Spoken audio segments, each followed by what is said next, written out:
This time, Phil, the curious case of history potentially repeating itself in Europe tonight. Yeah, the Europa League semi-finals, Gary. Manchester United up against Rangers conquerors Bilbao. Then there's Tottenham, home to Norwegians Bodø Glimt. Manager Ange Postecoglou under huge pressure, having lost 19 times in the league this season.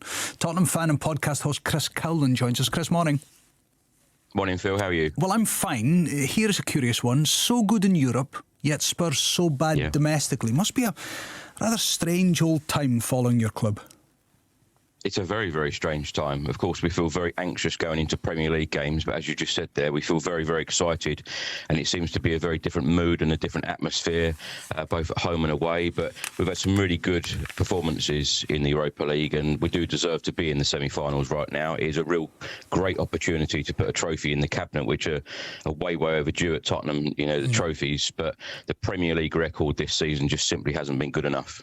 I mean, we're interested from our side of Hadrian's Wall, because, of course, former manager here in Scotland. I think most Scottish fans wanted to see the former Celtic boss do well in England to show that it's not just a fluke that you come to Scotland and you do well at either half of the old firm and then you go on. But Postecoglou under huge pressure and continuous speculation surrounding his future at the club.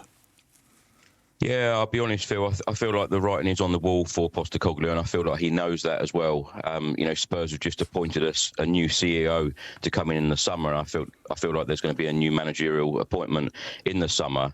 Ange Postecoglou, of course, come out and said a number of times that he always wins a trophy in his second season. What a huge opportunity for the football club, because you know, we haven't won a trophy since 2008. We haven't won a European trophy since 1984. So, as I mentioned, the trophies are way overdue. But I feel like the atmosphere tonight is going to be absolutely electric, and Spurs must get the win to go over to Norway next week, because, of course, that away game is going to be very difficult. Well, Chris, here's where the strange symmetry emerges, because the last time Spurs won a European trophy, I should say, 1984, 40 years ago, Keith Birkinshaw was the manager then. He lifted the UEFA Cup, which is now the Europa League. He won it, and then he left. Could the same be true of Postecoglou 4 decades on?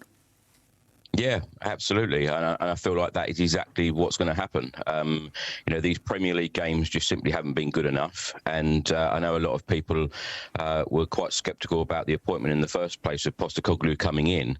You know, I've been a great supporter of him. I feel like the football was wonderful when he came in, particularly, you know, having watched the type of football we played under Jose Mourinho and Antonio Conte. It was, you know, the Spurs way. But ever since those first 10 games of his tenure at Spurs, it has been pretty poor. You know, I know a lot of people use that narrative that he hasn't got a plan B, etc. But you know, when you look at the way that we play in some of these games, you know, Spurs have been very easy to beat this season, and this just cannot happen. You know, our home record, our away record, you know, our overall Premier League record, we've been breaking unwanted records week by week, and I feel like he has been losing the fans week by week, which is a shame to see. Chris Cowlin, podcast host and Spurs fan, thank you very much indeed for joining us. History often repeats itself in football, as it does across sport. Postecoglou quoted in the Daily Telegraph this morning with this: "I walked away from a World Cup with Australia, and the reason I walked away was I just didn't enjoy what I was doing." Whether he enjoys himself at Tottenham tonight, we'll find out. Yeah, Phil, thank you very much indeed, and thank you for all. We've had so many messages about the RTS.